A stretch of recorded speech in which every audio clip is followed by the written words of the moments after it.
ये क्वेश्चन देखो बहुत ही इम्पोर्टेंट है, 2015 में आया है और 16-17 में भी, तो हो सकता है इस बार आ जाए।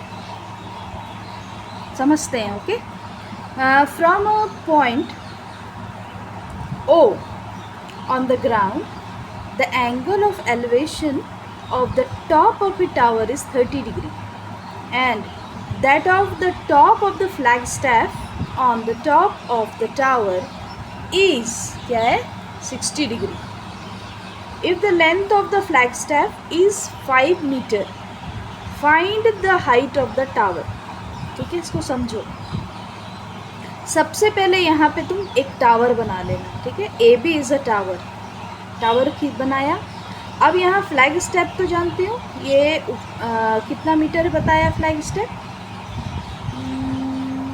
Flag step on the top of the tower is 60 degree है ये, ठीक है।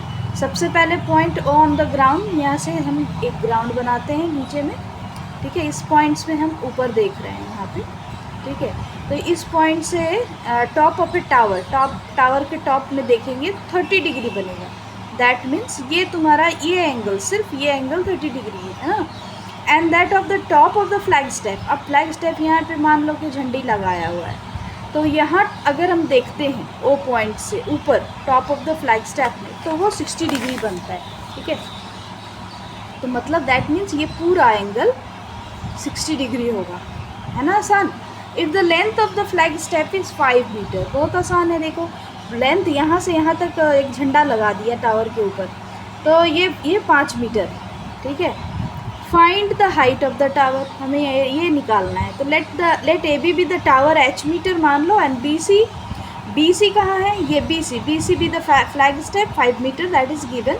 And let O A O, अब ए ओ ये तो तुम्हारा ग्राउंड है, ग्राउंड का लेंथ नहीं दिया है ए ओ, दैट इज़ x मीटर मान लो, y मीटर मान लो, जो भी x मान लिया, है ना। Let O be the point on ground, angle A O B लिख दो, ये एंगल ए ओ बी, पहले ये छोटा वाला ट्रायंगल लेंगे 30 डिग्री है, फिर ये बड़ा वाला लेंगे angle A O C, that is 60 degree, ठीक है। अब यहाँ पे सबसे पहले ये छोटा वाला एंगल लेंगे, ट्रायंगल ए ओ बी, तो हमें क्या निकालना होगा? ये भी नहीं पता, ये भी नहीं पता, तो tan भी ले सकती हो और cot भी ले सकती है। cot इसलिए लेंगे कि cot 30 डिग्री √3 होता है, तो आसानी से हमारा फाइंड हो जाएगा, तो cot ले लेंगे। OA बाई AB, तो OA क्या है? बेस, B बाई P मतलब परपेंडिकुलर, तो x by h equal to cot 30 degree √3, ठीक है। तो x के वैल्यू निकाल लेना, √3h इक्वेशन 1 मान लो। उसी तरह से नेक्स्ट ट्रायंगल में भी हम x का वैल्यू निकाल लेंगे, AOC में, ट्रायंगल AOC, तो इसमें भी लेंगे OA, ये OA तुम्हारा ग्राउंड हो गया, B बाई P, और ये पूरा AB और BC मिला करके तुम्हारा हो गया AF, ये पूरा टावर और flag step. OA by AC कर दो, OA बाई AC, ठीक है। cot 60 डिग्री 1/√3, तो x की वैल्यू निकाल लेंगे यहाँ पे, √3x इक्वल टू h + 5 करेंगे, क्रॉस मल्टीप्लाई करो, x की वैल्यू निकालो, h + 5 by √3, equation 2। Now equate equation 1 and 2, दोनों इक्वेशन को हम इक्वेट कर देंगे, ठीक है।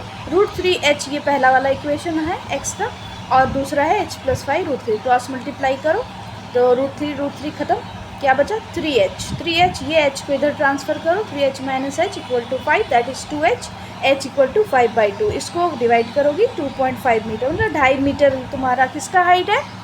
ये तुम्हारा टावर का हाइट है 2.5 मीटर, ठीक है। तो अब हाइट ऑफ द टावर सिर्फ बोला निकालने, तो वही निकालेंगे। और ग्राउंड का x तो पता ही है, जिसमें अगर बोलता कि find the ground also, then x का वैल्यू पुट करके निकाल लेते हैं। इसमें √3 × h करेंगे तो x निकल जाएगा। अदर लेकिन बोला नहीं है तो कोई ज़रूरत नहीं है, जितना बोला क्वेश्चन में वही करना है ना। तो इसको इस तरह से फिगर बना लोगी तो अच्छे से समझ में आएगा, फिर बनाना ईजिली। ओके।